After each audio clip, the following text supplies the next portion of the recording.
Magnetic flux के तीनों cases की पिक्चर जो है वो अब मैंने आपके सामने ड्रॉ कर दी हैं। सबसे पहला केस देख लें, फर्स्ट केस में होता क्या है। फर्स्ट केस में ये लिखा हुआ है कि अगर बी वेक्टर और ए वेक्टर आपस में पैरेलल हों।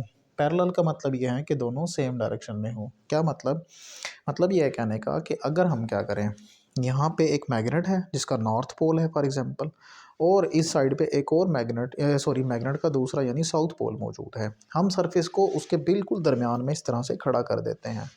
अगर ऐसा हुआ तो क्या होगा, उसमें होगा ये कि अगर सरफेस को बिल्कुल इस तरह से कर दिया तो वहाँ से मैग्नेटिक लाइंस ऑफ फोर्सेस सारी की सारी निकलेंगी और सारी की सारी इस सरफेस में से पास होंगी। अगर सरफेस में से पास होंगी तो देखें मैग्नेटिक लाइंस ऑफ फोर्सेस की ये डायरेक्शन है।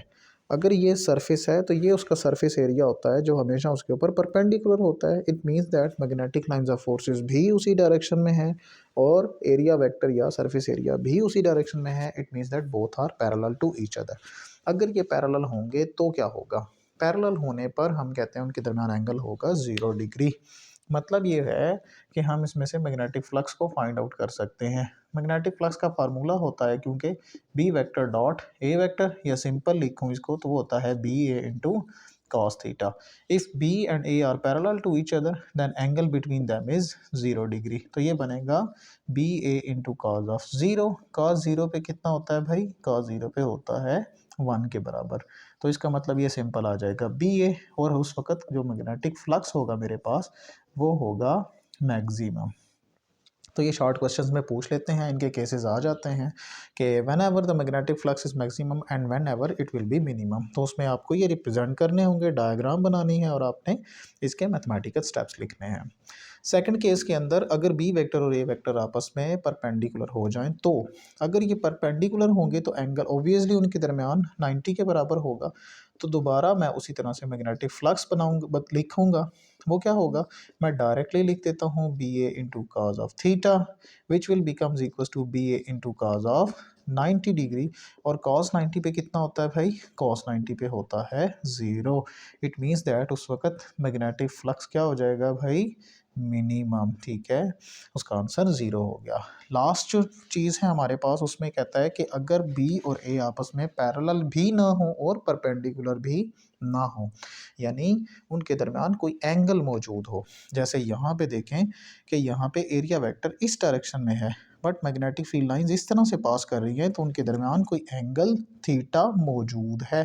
तो क्या होगा, बहुत आसान है, कोई मुश्किल नहीं होगा। हम क्या करेंगे, हम यहाँ पे सिंपल लिख देंगे कि उस वक़्त मैग्नेटिक फ्लक्स को इस तरह से लिखा जाएगा। किस तरह से भाई, हम कहेंगे कि हम एक ऐसा कंपोनेंट ए का इस्तेमाल करेंगे जो किसकी डायरेक्शन को सपोर्ट करे, बी को सपोर्ट करे, यानी ए से परपेंडिकुलर ड्रॉप करें। इसके दो कंपोनेंट्स बनते हैं, एक इसका वर्टिकल कंपोनेंट है, एक ऐसा कंपोनेंट जो in the direction of the magnetic field है।